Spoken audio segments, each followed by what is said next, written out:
Kashmir updates, تحریک آزادی کشمیر کی جدوجہد، عوامی مسائل، کشمیری ثقافت، کشمیر کا قدرتی حسن اور وسائل، یہ سب اور بہت کچھ دیکھیے کشمیر اپڈیٹس میں۔ بسم اللہ الرحمن الرحیم۔ ناظرین اکرام السلام علیکم۔ کشمیر اپڈیٹس، کشمیر ایشوز وذ جنید انصاری، آج کا انتہائی اہم پروگرام۔ ہمارے محسن کشمیریوں کی آزادی کا کیس لڑنے والے علی رضا سید ہمارے مہمان ہیں۔ برسلز بیلجیم میں بیٹھ کر کشمیر کونسل یورپ کو آپ ایز اے چیئرمین دیکھتے ہیں، اور کوئی بھی دنیا کا کونا ایسا نہیں جہاں پر آپ پہنچنے کی کوشش نہیں کرتے کشمیریوں کی آزادی کا ایشو لے کر۔ علی رضا سید صاحب، کیا اپڈیٹس ہیں؟ اب سننے میں آیا کہ یورپین پارلیمنٹ میں بھی ڈیبیٹ ہونے والی ہے کشمیر ایشو پہ، کیا کہتے ہیں؟ کیا اپڈیٹ ہے آپ کے پاس؟ دیکھیں، یورپین پارلیمنٹ میں ڈیبیٹ ہونے جا رہی ہے، اور اللہ کرے کہ وہ کامیابی سے ہمکنار ہو۔ میں سمجھتا ہوں کہ یہ ایک بہت بڑی پیش رفت ہوگی۔ یونائٹڈ نیشن کی جو رپورٹ آئی تھی جون میں، اس کے بعد یہ ایک بہت اہم پروگرس ہوگی۔ ابھی ڈاکٹر نذیر گیلانی صاحب 2 روز قبل میرے مہمان تھے، ان سے بات میں کر رہا تھا کہ پاکستان جو ہے، چند لوگوں نے یہ کوشش کی کہ جی بی گلگت بلتستان کو صوبہ بنا لیں تاکہ جو چائنیز کی انویسٹمنٹ ہے 50-60 بلین ڈالر کی، اس کو کوئی تحفظ مل سکے۔ اس پہ تمام کشمیری قیادت نے کہا کہ آپ کشمیر جیسا سیٹ اپ ان کو دے دیں، لیکن یہ کام نہ کریں، اپنا کیس خود خراب نہ کریں۔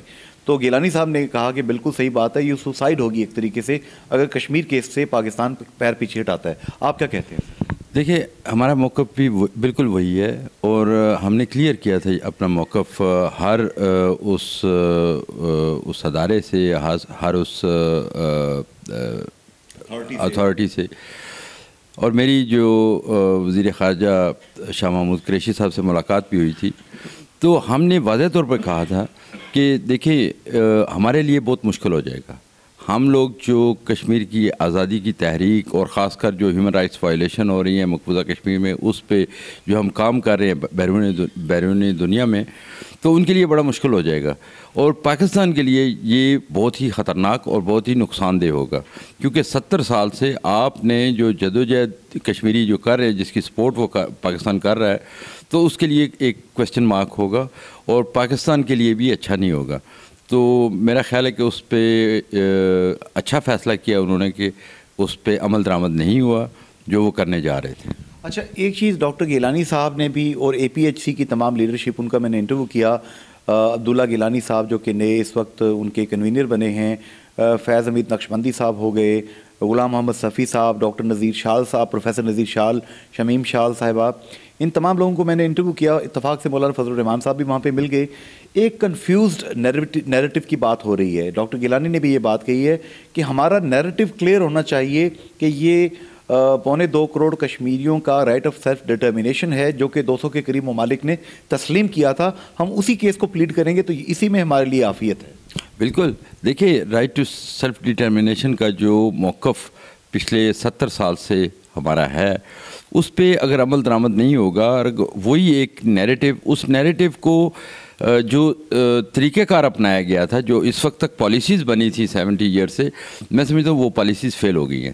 تو ہمیں دیکھنا یہ ہوگا کہ ہماری جو یہ نیریٹو ہے، اس کو دنیا کے سامنے کس طریقے سے پیش کیا جائے کہ دنیا ہماری جو حق سچ پہ مبنی ہماری تحریک ہے، ہمارے لوگ قربانیاں بھی دے رہے ہیں، اس کے باوجود ہمیں وہ سپورٹ نہیں ملی جو ملنی چاہیے تھی، تو اس کا مطلب ہے کہ کہیں خامیاں ہیں، تو ان خامیوں کو دور کیا جائے۔ میں سمجھتا ہوں کہ جو اب نئی حکومت آئی ہے، ان کی ایک بہت اچھا اقدام انہوں نے اٹھایا پچھلے دنوں، جس کے لیے ہم اکثر بات کرتے تھے، اور اکثر ہم شکایات کرتے تھے گورنمنٹ آف پاکستان سے کہ جو این او سی ہے آزاد کشمیر کے لیے اور گلگت بلتستان کے لیے، وہ نہیں ہونا چاہیے، تو وہ کیا ہے۔ یہ بہت اچھا اقدام ہے، اور اسی طریقے سے جو پاکستان کی پالیسی ساز ہیں، میں سمجھتا ہوں کہ وقت آ گیا ہے کہ وہ اس پہ ایک نیریٹو بنائیں، اور نیریٹو جو ہے وہ حق خود ارادیت کا ہے۔ کشمیریوں کو ان کا بنیادی حق ملنا چاہیے، اور کشمیریوں کی خواہشات کے مطابق ہونا چاہیے۔ اور دوسرا میں یہ ساتھ ساتھ کہتا چلوں گا کہ پاکستان انڈیا نے تاشکند معاہدہ کیا، شملہ معاہدہ کیا، لاہور ایگریمنٹ ہوا، وہ فیل ہوئے۔ وہ کیوں فیل ہوئے؟ اس لیے کہ کشمیری جو اصل فریق ہیں وہ تو اس میں شامل ہی نہیں تھے. تو جب تک کشمیریوں کو شامل نہیں کیا جائے گا اس وقت تک کوئی پائیدار امن جو ہے وہ قائم نہیں ہو سکتا. اچھا، ابھی میں دیکھ رہا تھا کہ ملائیشیا میں ہمارا ایک پارلیمنٹری وفد کہہ لیں، قانون ساز اسمبلی کے ممبران شاہ غلام قادر صاحب، اپوزیشن لیڈر چودھری یاسین صاحب، پی ٹی آئی کے ماجد خان صاحب رکن اسمبلی ہیں، اور ڈاکٹر نجیب نکی صاحب، 7 لوگ گئے ہیں یہاں سے ملائیشیا. پبلک اور تمام اخبارات یہ بار بار چیز لکھتے ہیں، انڈیکیٹ کرتے ہیں کہ ان لوگوں کی نسبت اگر ہمارے جو پڑھے لکھے لوگ ہیں، پروفیسرز ہیں، رائٹرز ہیں، آرٹسٹ ہیں، جیسا کہ آپ کرتے ہیں، یہ لوگ جا کے کشمیر کیس کو پلیڈ کریں تو دنیا بہتر طریقے سے بات ہماری سمجھے گی. آپ کیا سمجھتے ہیں سر؟ دیکھیں، ہر ایک کا اپنا پوائنٹ آف ویو ہے. میں سمجھتا ہوں کہ میں یورپ میں رہتے ہوئے جو میں نے دیکھا ہے، جو ریپریزنٹیٹیو ہوتے ہیں لوگوں کے، ان کی اہمیت زیادہ ہوتی ہے، ان کی بات کو زیادہ غور سے سنا جاتا ہے، کیونکہ وہ ایک سیگمنٹ آف سوسائٹی کو پریزنٹ کر رہے ہوتے ہیں. تو میں نے اس سے پہلے بھی prime minister of Azad Kashmir سے بھی اور جو بھی جن سے بھی ملاقات ہوئی ہے ان سے بھی یہی گزارش کی ہے ہمیشہ کہ وفود بھیجیں، لیکن وفود 2-3 آدمیوں کا وفد ہو، اور وہ اس میں جو ممبر اسمبلی ہیں وہ ہونے چاہیے، اور ساتھ انٹلیکچوئل ہونے چاہیے. آپ ڈفرینٹ شعبہ جو زندگی کے شعبے ہیں ان میں سے ایکسپرٹ ہیں، ان میں سے ان کو شامل کریں، لیکن ایک ریپریزنٹیٹیو ان کے ساتھ ضرور ہونا چاہیے. بالکل صحیح. اچھا، ابھی پرائم منسٹر راجہ فاروق حیدر خان صاحب، طارق فاروق صاحب اور دیگر جو آفس ہولڈرز ہیں، یہ آپ کے پاس ای یو ویک منانے کے لیے وہاں پہ گئے. اس کے بعد وہ یورپ انگلینڈ سے ہو کے واپس آئے، اور فاروق حیدر خان صاحب کا یہ بیان، میں بار بار اس کو فلیش کر رہا ہوں کہ کشمیریوں کو اپنی آزادی کا کیس خود پلیڈ کرنے کا موقع دیا جائے.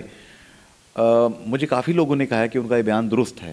آپ کیا سمجھتے ہیں سر؟ آپ اس پہ دوبارہ کوسچن میں کر رہا ہوں. یہ ان کی جو انہوں نے جو طارق فاروق صاحب نے بھی بلکہ پچھلے ہفتے مجھے انٹرویو دیتے ہوئے یہ بات کہی کہ ہمیں ری ڈیزائن کرنا ہوگا، ری ڈیفائن کرنا ہوگا اے جے کے حکومت کی جو رسپانسبلٹیز ہیں. آپ کیا کہتے ہیں؟ دیکھیں، جہاں تک تعلق ہے کشمیریوں کی بات کرنے کا، تو میں سمجھتا ہوں کہ جب تک وکٹم خود بات نہیں کرے گا تو اس کے جو سپورٹرز ہیں ان کی بات اپنی جگہ، لیکن دیکھنا یہ ہے کہ اصل جو وکٹم ہے اس کی بات ہوتی ہے اور وکٹم کی بات سنی جاتی ہے.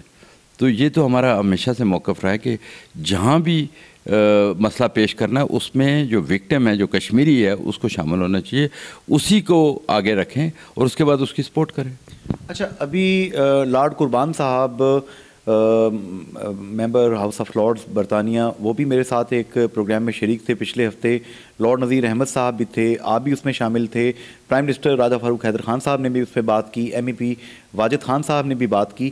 ہم بات کر رہے تھے کہ اس وقت آکوپائڈ کشمیر میں گورنر راج وہاں پہ لگانے کے بعد اب خطرہ پیدا ہو رہا ہے کہ ہماری جو ہائی لیول کی وہاں پہ لیڈرشپ ہے، فرسٹ لائن، سیکنڈ لائن، ان کو اسیسینیٹ کیا جائے گا جیسے کہ اسرائیل نے پیلسٹین کے اندر کیا.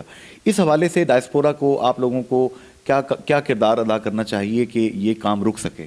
دیکھیں، ہم تو ڈیلی بیسس پہ جو انسٹیٹیوشنز ہیں وہاں ان کے ساتھ رابطے میں رہتے ہیں، اور وہاں سے جو بھی خبر آتی ہے یا جو بھی ایونٹ ہوتے ہیں، جس قسم کے بھی حالات ہوتے ہیں، جو رپورٹ ہمیں وہاں سے آتی ہے ہم کوشش کرتے ہیں کہ وہاں کے اداروں تک، وہاں کے جو انسٹیٹیوشن ہیں، جو پاور کوریڈورز ہیں، وہاں تک پہنچایا جائے. اور یہ بات ان کے ذہن میں بھی ہے اور ان تک پہنچائی جا چکی ہے کہ اگر ہماری قائدین کو کچھ ہوتا ہے تو اس کا ذمہ دار انڈیا ہے.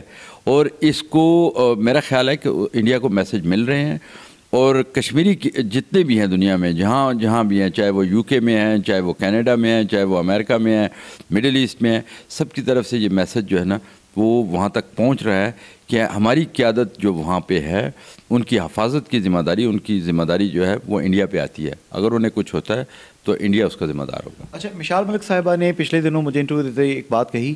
انہوں نے کہا کہ ایک کافن کلیڈ وہاں پہ ایک ہوا پروٹیسٹ، یاسین ملک اس کی قیادت کر رہے تھے، اور کفن پہن کے تمام لوگ باہر آ گئے کہ ہمیں ایک ایک کر کے مارنے کی بجائے اکٹھے مار دو. انڈیا نے وہاں پہ بروٹل فائرنگ کی، 14-15 وہاں پر لوگ شہید ہوئے. یہ بروٹیلٹی کیا انٹرنیشنل کمیونٹی کو دکھائی نہیں دیتی سر؟ دیکھیں، انٹرنیشنل کمیونٹی سارا واچ کر رہی ہے، اور وقت آ گیا ہے. اور آپ دیکھیں یونائٹڈ نیشن کی جو رپورٹ آئی ہے اس کا مطلب ہے کہ انٹرنیشنل کمیونٹی جو ہے وہ اویئر ہے کیا کچھ ہو رہا ہے. اس رپورٹ کو آپ پڑھیں, 48 پیج کی رپورٹ ہے, اور اس میں انہوں نے جو چیزیں نشاندہی کی ہے, ہر اس چیز کی جو کشمیری کہتے رہے پچھلے 70 سال سے, اس کو انہوں نے ایکسیپٹ کیا. انہوں نے کہا ہے کہ بالکل یہ چیزیں ہو رہی ہیں, ظلم ہو رہا ہے. تو اس کا مطلب ہے کہ انٹرنیشنل کمیونٹی تک یہ تمام معلومات ہیں, اور وہ اپنا ایک جو رد عمل ہے وہ ڈیفرنٹ انداز سے کر رہے ہیں, لیکن اپنا میسج وہ دے رہے ہیں انڈیا کو کہ یہ جو ظلم و ستم ہے یہ بند ہونا چاہیے.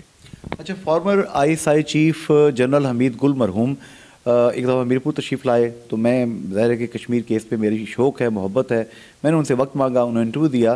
اس میں انہوں نے ایک بات کہی کہ میں نے کوسچن کیا کہ سننے میں آیا کہ مشرف صاحب کے دور میں ڈکسن فارمولہ, جسے چناب ٹریٹی کہا جاتا ہے, چناب فارمولہ کہا جاتا ہے, کہ ادھر کے علاقے چناب کے پرلی طرف کے انڈیا رکھ لے, ادھر کے علاقے پاکستان رکھ لے, درمیان میں چھوٹی سی ایک انڈیپینڈنٹ اسٹیٹ بنا دیں جو کہ شاید امریکن انٹرسٹ کو جو ہے وہ فیور کرے گی. تو انہوں نے کہا کہ ایسا کبھی بھی نہیں ہو سکتا, ہم اس پر کبھی بھی تسلیم نہیں کریں گے اس چیز کو. آپ کیا سمجھتے ہیں, کیا بیک ڈور چینلز پہ یہ چیزیں بھی چل رہی ہیں؟ دیکھیں بیک ڈور چینل پہ ہر چیز چلتی ہے, لیکن دیکھنا یہ ہے کہ کیا ہم نے یہاں پائیدار امن قائم کرنا ہے یا نہیں کرنا. کیا ہم نے اس خطے کی خوشحالی جو ہے وہ ہماری نظر میں ہے.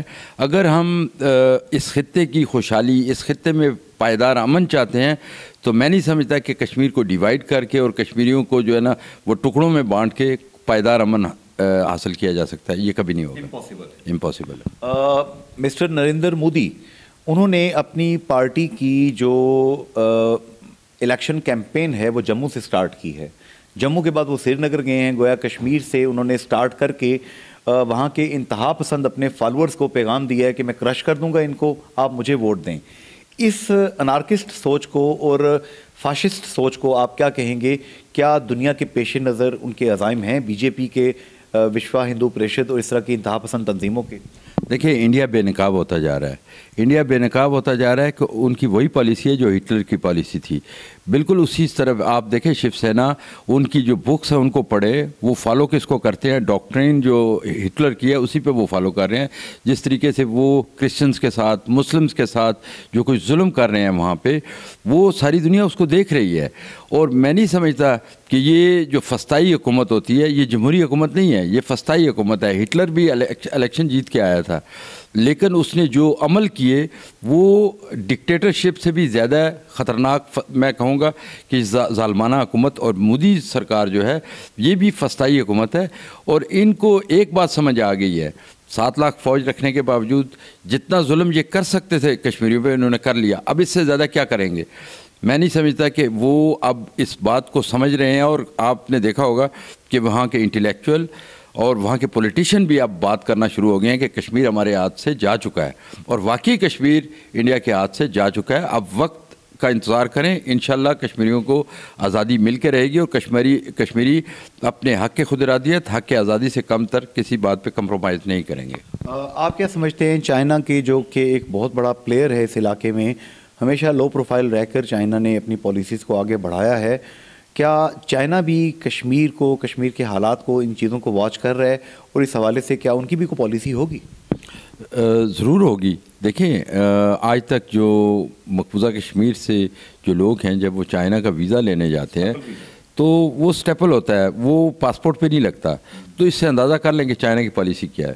جی, علی رضا سید صاحب کے ساتھ ہماری گفتگو جاری ہے.